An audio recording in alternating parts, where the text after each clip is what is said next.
Eto nga pala yung apartment na nilipatan ng papa ko dito malapit sa amin at ngayong araw nga namin siya lilinisin. Eto nga pala mga gamit na ito ang nangyari kasi from Pasig papunta dito sa Laguna nung naghakot siya ng mga gamit. Pinagtatambak lang daw talaga nila lahat dito dahil sobrang pagod niya dahil ang dami niya nga daw inasikaso. So ang nangyari nagpahinga muna siya sa bahay namin ng mga 2 araw and then ngayon na nga lang kami nakapagsimula maglinis. So inilabas muna namin lahat ng gamit na nasa sala para kahit paano makakilos naman kami sa loob. After namin mailabas yung mga gamit from sala, eto nga napakadami talagang alikabok sa sahig. So ang nangyari kasi, bago kami lumipat dito, meron akong ni-request sa landlord na kung pwede, pasimentohan itong sa may inaapakan ko. Kasi parang ano siya, sementong nakausli. So natatakot ako na baka matisod yung papa ko or yung mga anak ko kapag bumisita dito.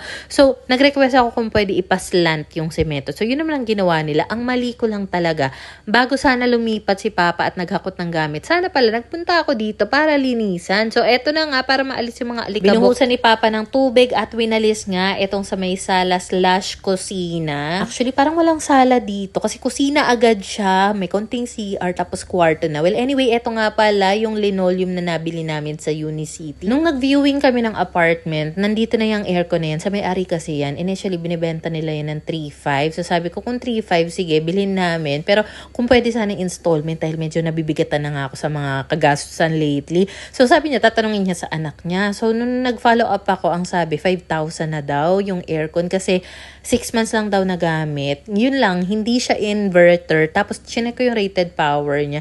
Nasa 1,000 watts. So naisip ko baka mabigat sa kuryente naman yun. At saka yung papa ko, wag na lang daw bilhin yung aircon kasi napansin nga namin na mahangin dito. Hindi talaga mainit. So hindi pa mai-pull out yung aircon kasi tinry din naman namin alisin ng papa ko. Baka masira namin kasi medyo may kabigatan. Sabi ko, hayaan na lang natin yung landlord magpa-pull out niyan. So andun lang muna siya, hindi naman namin siya ginamit. Akala ko talaga sobra-sobra na yung 8 yards na linoleum. Kulang pa pala. Kung sakali man po na ngayon lang dumaan itong video ko sa inyo, ito nga palang apartment na inaayos namin ni papa. Dito muna siya magpapahinga. Tigil muna siya sa trabaho kasi for the longest time talaga nagtatrabaho yan as driver and simula nga nung nawala si Tita Rose, yung kanyang live-in partner for almost 15 years. Last year namatay si Tita Rose.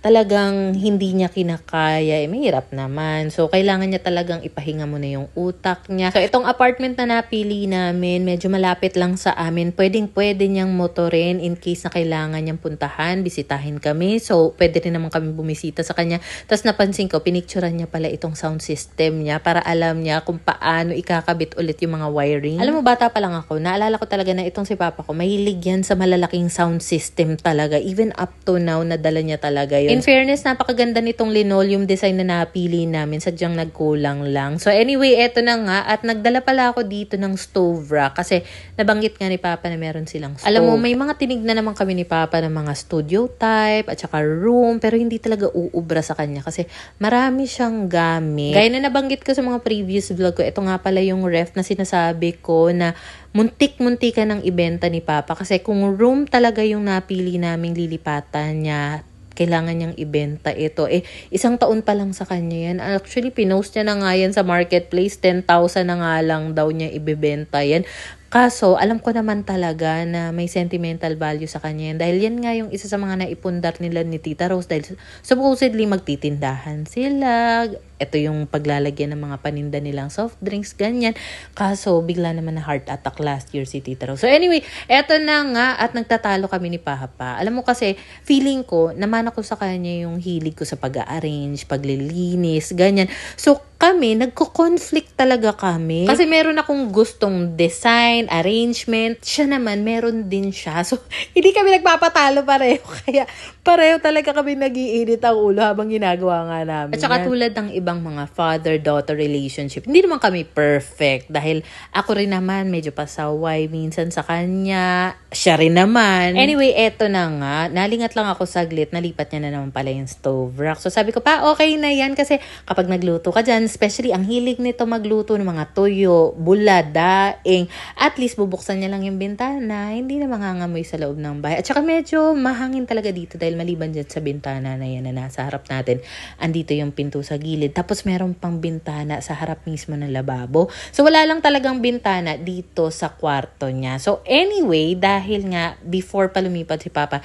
nabanggit niya na Neng, meron ka dyang extra cabinet, 'di ba? Hindi ko naman alam na lilipat siya. So ang ending, isa kong drawer na color blue, pinamigay ko. So ayan na nga, for the request tayo ng bagong cabinet. Buti na lang talaga, meron nag-approve. So eto nga pala ay ka-same design nung dinala ko sa bahay ng kuya ko sa Cavite. So eto nga pala, 5 layers lang siya. And naisip ko, kasi bago kami nag-ayos dito, pinag-grocery ko kasi si Papa ng mga snacks niya, kutkutin. So wala naman kami nakitang ipis, daga, or anything so far habang naglilinis kami. Kaso iniisip ko, baka naman ngat-ngatin habang tulog siya yung mga snacks. So maganda rin pala siyang pantry. So habang wala pang maayos na pantry si Papa, yung ibang kutkutin, mga stocks niya ng pagkain, dyan na muna sa ibang layer ng cabinet na yan. Nilipat din pala ni Papa sa gitna yung TV niya para mas maganda daw. Tapos, habang busy ako sa kwarto, paglabas ko, hala, nalipat na naman yung lutuan. As in, alam mo na, nibago rin talaga ako. Dahil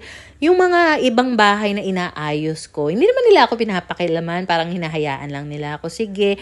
And then, sabi ko nga, kapag tapos na ako maglinis, kayo na bahala kung gusto nyong baguhin. Pero, dito talaga ako na-challenge dahil nga ayaw papigil ng father dear ko, like father like daughter. Talaga namang nagkakainit na namin ng ulo dyan. Kasi tatanong siya, Ning, ano kaya kung dito ko siya ilagay? Okay, sige pa, ganyan-ganyan. Tapos maya-maya naman, iibahin niya naman. Sabi ko nga pa, wag mo na nga lang akong tanungin. Totally, hindi mo naman talaga sinusunod yung gusto ko. At saka bahay mo to. So dapat, kung ano yung gusto mo, magpapasaya sa'yo for the go. Nabitin nga kami sa linoleum. Sana pala nagdagdag pa kami ng isang yarda. But don't worry, kasi naitabi pala ni Papa itong mga lumang puzzle mat ng mga anak ko. So, pinunasan niya yan isa-isa. Sana nga nalabhan yan. Kaso nga, masyado na matrabahong papatuyo pa. Nagmamadali na nga kami. So, since sanay talaga si Papa na merong katre or bed frame, doon kasi sa dating apartment niya, meron ng provided na katre. Pero dito wala. So sabi ko, Pa, if you want, ito na lang airbed ko. Kasi mataas din naman. Ito nasa 40 centimeters yung taas niya. Kasi ayaw niya ng sobrang baba na higaan ba. Although may kutsyon naman siyang existing. So ayan nga, tinuruan ko na muna siya kung paano ito i-operate. Kasi meron na siyang built-in na air pump. So tinuturuan ko lang siya para at least next time alam niya na yung gagawin. Dahil ito na nga yung magsisilbing higaan niya.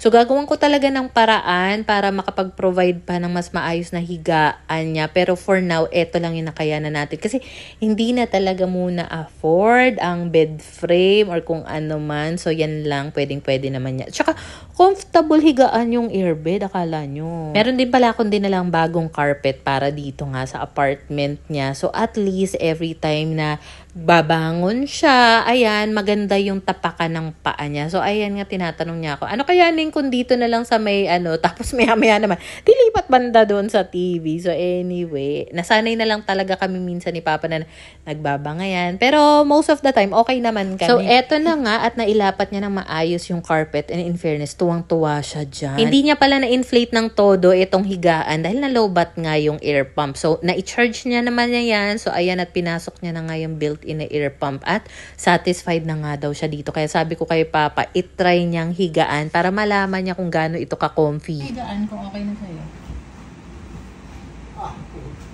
Ano? Ha? I told you. Ha?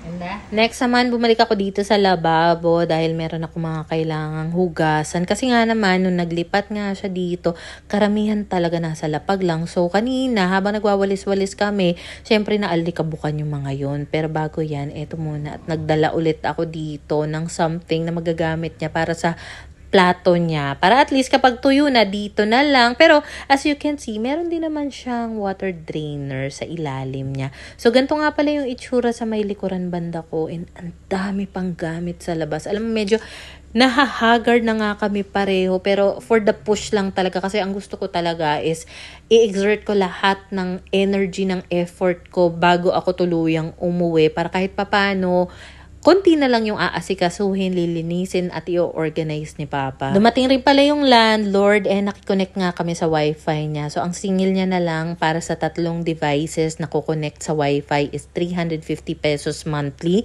So ang kailangan lang namang i-connect ni Papa sa wifi yung smart TV niya, yung cellphone niya at saka CCTV. Inabot na kami ng gabi at ganyan pa nga kadami yung gamit sa loob. Alam mo ang ginawa ni Papa dahil pagod na nga rin siya, gabi na. Tapos nagsabi rin yung landlord na ay kailangan ipasok yung motor kasi yung kapitbahay ayaw nang may nakaharang. Understandable naman. So, ang ginawa ni Papa, pinagpapasok niya na lang talaga lahat ng gamit na naan dito sa labas para ma-park niya na nga sa loob yung motor niya. Pero bago pa yan, meron ulit akong binitbit. Solar light naman ito. Pero this time, string light yung atake niya. So, ito, ang maganda sa kanya dahil hindi na nga ito kukonsumo ng kuryente. Pero, may 2 option kasi yan para makakuha ng energy. Either sunlight, may solar panel yan, o kaya naman kung maulan, pwede mo siyang isaksak gaya na lang ng pag-charge sa mga gadget, cellphone. So, ito nga pala yung nabanggit ng landlord. Pinalinyahan niya na yan 3 dahil 3 yung tenant dito sa malaking gate. Isa kay Papa, then the rest naman sa ibang tenant. Kasi lahat ng mga tenant may kanya-kanyang motor. Nagustuhan ko talaga na merong dedicated parking area dito, specifically sa motor niya. Kasi parang swak na swak talaga kay Papa itong bahay na ito. Tsaka napakatahimik ng neighborhood. Pwera na lang daw dun sa tapat kapag nagpapakain ng mga doggos. Medyo maingay pero saglit lang naman yun. Ito yung malaking gate nila and basically pagpasok mo nga dyan sa kanan ay yung bahay or yung unit ni Papa. Sa harap ng motor niya may another unit doon and then sa likod meron pang isa pang unit. So anyway, balik nga ulit kami sa loob dahil na-set up na namin yung solar light niya doon para kahit papano naman sa gabi maliwanag pa rin sa labas ng pintuan niya. Tapos, meron ulit ako, eto na naman tayo sa mga pinagbibit-bit ko. Lahat kasi nang iniisip ko na baka kailangan ni Papa, dinala ko na kaya nag-book talaga ako ng Lalamove L300 kanina para madala yung mga gamit. I know, pagod na rin talaga si Papa dito dahil nga wala pa siyang tigil, kakakalikot nga dito sa bahay niya. Pero for sure naman, hindi rin siya mapapalagay na magpahinga agad knowing na ganito nga yung itsura. Tsaka, malinis sa bahay si Papa. Mahilig siyang mag-arrange. Lahat ng gamit niya gusto niya nakaayos. Iba lang kami ng gustong aesthetic sa bahay. Alam mo yun, iba lang kami ng style sa bahay. Pero, eto na nga, sa CR, hindi tayo nagpalampas. Nagdala ulit tayo ng mga gamit niya, panglinis ng banyo. At meron pa siyang bagong kitchen utensil set. So, color gray na nga yan para swak talaga, kumbaga parang bachelor pad to. Char! Eto rin pala yung dining table ni Papa. Napakabigat ng salamin yan. Kahit 2 kami nagbuhat, bigat na bigat ako. And in fairness naman naibiyahe niya dito nang hindi nababa basag yung salamin na yan. Alam mo, sa totoo lang, habang naglilinis nga ako dito, hindi ko maiiwasan talaga maiisip si Tita Rose. Rest in peace, Tita Rose. Kasi, iniisip ko na sobrang matutuwa yun kapag nakita niya na nandito sila, maganda yung tirahan nila, ganyan, tahimik yung neighborhood, pwede pa silang magtindahan dyan sa may kabilang bintana. So anyway, ito nga palang patuluan ng mga plato. Last year ko pa yan na ibigay sa kanya. Mukha pa talagang bago. Kaya naman sakto dahil ang dami ko nga kailangang hugasan dito. Doon ko na nga lang pagpapatuloyin lahat ng mga yan. And as you can see, merong bintana dito sa harap ng lababo. Kaya talagang mahangin. Tapos, sa likod ng mismong bahay, parang rice field. Oo, grabe. Parang sa isip-isip ko nga, naku, kung medyo malapit lang to sa school ng anak ko, hanap ako ng apartment dito, banda. Kasi, nagustuhan ko yung neighborhood talaga. Ang sabi rin ng landlord, hindi daw umaakyat or hindi binabaha dito. At saka kahit papano, elevated naman itong unit niya. So, ayan nga pala, napatiles na rin itong top or yung countertop ng lababo niya. In fairness din dito sa patuluan ng mga plato, ang dami kinaya niya. Yung mga link pala ng mga gamit na nadala ko dito, ilalagay ko na lang sa comment section, and yung ibang gamit naman, nasa showcase ko rin yan just in case lang na may nagustuhan kayo for the checkout nyo. Pinugasan ko na nga rin itong bagong dish cabinet ni Papa. Nakakatawa lang din na kahit papano meron akong pwedeng magawa para sa Papa ko. Pero minsan, hindi ko maiwasan, parang nagkaka-anxiety ako kapag iniisip ko yung yung responsibility. Pero iniisip ko, hindi naman ako bibigyan ng ganitong mga challenges ni Lord kung alam niyang hindi ko kakayanin. So, I'm just so thankful na kahit papano meron akong way para makapag-provide sa kanya, especially ngayong kailangan niya. If ever na makapag-decide siya na magtindahan dito sa harap niya, gagawan talaga natin ng paraan yan. Pero for now, ubos na yung energy namin ni Papa. Ayun nga pala yung CR niya. And then, ito naman yung higaan niya. Sabi niya, maliligo daw muna siya bago siya humiga dito. And ako naman, di ko na rin talaga kinaya. Ang sakit ng buong katawan ko, kaya nagbabay na nga ako kay Papa. Nag-book na lang din ako ng Grab pa uwi. Alam mo, naisip ko, wala naman akong bit-bit. Medyo mahal yung Grab. Sana pala, nag-move it na lang ako or angkas, 'di ba?